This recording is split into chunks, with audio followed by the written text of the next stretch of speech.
wabarakatuh. Kenalkan, nama saya Bayu Dramawan dari kelas TI 23D. Perkenalkan, nama saya Helmi Triwulana dari kelas TI 23D. Perkenalkan, nama saya Abri Asari dari kelas TI 23D. Perkenalkan, nama saya Rahmatul Hidayat dari TI 23D. Perkenalkan, nama saya Brilian Alakso Wahyudi Putra dari kelas TI 23D. Kita di sini untuk membahas topik bela negara dengan judul masuknya budaya asing yang berdampak negatif yang terlihat di internet. Dan teman saya Abel akan membantu saya untuk menjelaskan. Disadari atau tidak, arus modernisasi telah memasuki negara Indonesia yang perlahan-lahan membuat luntur rasa bangsa atau nasionalisme pada masyarakat, khususnya pada anak-anak generasi Z. Rasa nasionalisme ini, cinta tanah air itu perlahan hilang dan tergantikan oleh budaya luar atau budaya asing. Pernahkah kalian berpikir bagaimana enaknya hidup di bangsa di luar negeri? Di Indonesia ini, masyarakat khususnya anak muda mungkin sudah tidak lagi bangga dengan bangsanya sendiri atau dengan bangsa kita, bangsa Indonesia. Mereka cenderung akan membandingkan dengan bangsa lain. Mereka berandai-andai bagaimana kalau tinggal di luar negeri atau di bangsa lain yang lebih baik daripada Indonesia. Namun, hal tersebut sebenarnya adalah sebuah masalah dalam perihal bela negara. Alasan mengapa berandai-andai tinggal di luar negeri ini adalah sebuah masalah dalam bela negara yang akan dijelaskan pada video ini.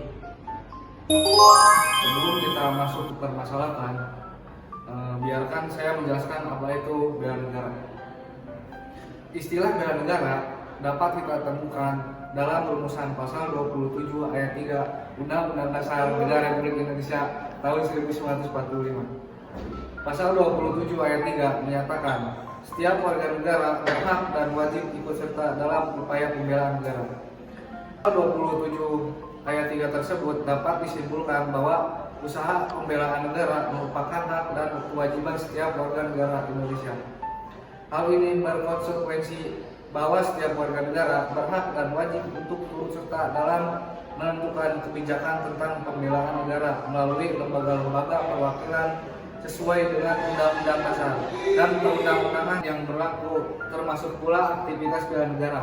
Selain itu, setiap warga negara dapat turut serta dalam setiap usaha pembelaan negara sesuai dengan kemampuan dan profesi masing-masing.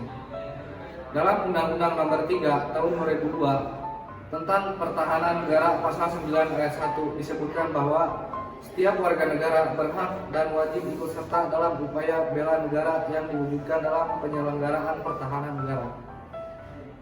Dalam bagian penjelasan Undang-Undang Nomor 3 Tahun 2002 tersebut dinyatakan bahwa upaya bela negara adalah sikap dan perilaku warga negara yang dijiwai oleh Undang-Undang Dasar 1945 dalam menjamin keberlangsungan hidup bangsa dan negara. Upaya bela negara selain sebagai kewajiban dasar manusia juga merupakan kehormatan bagi setiap warga negara yang dilaksanakan dengan penuh kesadaran, tanggung jawab dan rela berkorban dalam pengabdian negara dan bangsa. Jika bela negara tidak mencakup perang mempertahankan negara, maka konsep bela negara memiliki cakupan yang luas. Bela negara dapat dibedakan secara fisik maupun non-fisik. Secara fisik yaitu dengan cara membangun senjata, artinya kita berperang melawan negara lain, menghadapi serangan atau agresi musuh. Sedangkan bela negara secara non-fisik dapat didefinisikan sebagai segala upaya untuk mempertahankan negara kesatuan Republik Indonesia dengan cara meningkatkan kesadaran bangsa dan negara, menanamkan kecintaan terhadap tanah air, serta berperan aktif dalam memajukan bangsa dan negara. Kalian pasti penasaran kenapa pergi ke luar negeri itu sebuah masalah.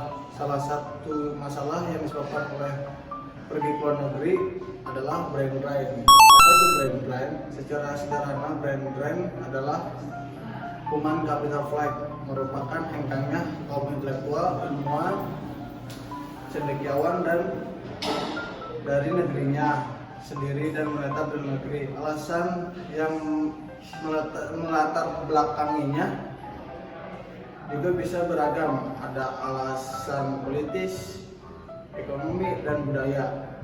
dan juga pilihan hidup. Selain timpangan, minimnya peluang dan keterbatasan berkarya di negara asal dari brand-brand dalam kadar tertentu bisa merugikan negara asal karena ada potensi aset SDM terbaiknya yang hilang.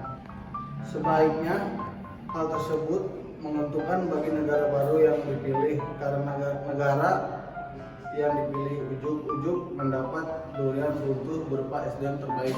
Fenomena brand-brand terjadi di Indonesia walaupun tidak secara massal. Pada tahun 1960-an banyak mahasiswa Indonesia yang tak pulang ke tanah air, sebut misalnya ketika perubahan politik.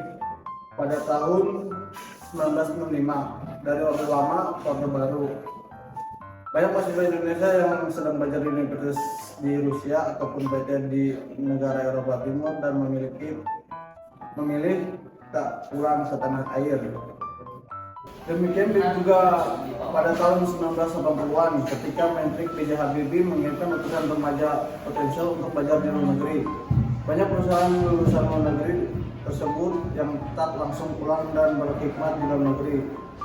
Mereka banyak yang memilih bekerja di berbagai perusahaan di Amerika. Demikian juga ketika Badan Pengelola Industri Strategis mengirimkan ribuan tenaga mudanya untuk mendidik dalam berbagai disiplin ilmu.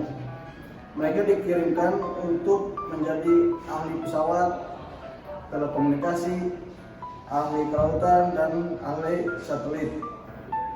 Namun dengan adanya kebijakan BPIS, banyak para profesional tersebut yang mundur, kemudian mereka brand-brand ke berbagai perusahaan di luar negeri. Fenomena brand-brand sekarang ini telah berevolusi, tidak hanya berbagai diaspora Indonesia, orang Indonesia di perantauan yang berstatus ilmuwan dan penelitian kelas atas, tetapi juga kelompok diaspora yang memilih berkarir dan bekerja di berbagai sektor pekerjaan dan perusahaan di luar negeri. Dengan demikian, urusan pemulangan ke tanah air bukan hanya pertimbangan ketersediaan perusahaan yang menawarkan gaji tinggi, tetapi juga berkorelasi dengan tata nilai kehidupan yang lebih baik dan lebih bermartabat, termasuk governance system yang menjunjung tinggi dan governance dengan sistem birokrasi yang bersih dan tidak koruptif. Dari permasalahan berikut, kita mempunyai sebuah solusi, yaitu solusi dapat diberikan pada pemerintah dan diri sendiri. Dari sisi pemerintah, dapat memperkuat pendidikan kewarganegaraan untuk mengajarkan cara menjadi warga negara yang melakukan bela negara. Pendidikan nasionalisme dalam diri. Dan diri sendiri dapat dilakukan seperti mengenal beragam budaya di Indonesia. Indonesia dari Sabang sampai Merauke mempunyai keberagaman budaya yang kental nilai sejarahnya. Maka generasi muda sebaiknya mengenal budaya-budaya tersebut dan melestarikannya, terutama budaya yang ada di daerahnya sendiri, sehingga kebudayaan tidak akan punah, diakui atau dicuri oleh bangsa lain. Menggunakan produk dalam negeri. Produk dalam negeri sebenarnya tidak kalah bagus dengan produk luar negeri. Bahkan produk dalam negeri cenderung lebih bagus kualitasnya dalam produk impor. Maka generasi muda harus mengkampanyekan untuk membeli dan menghargai produk dalam negeri.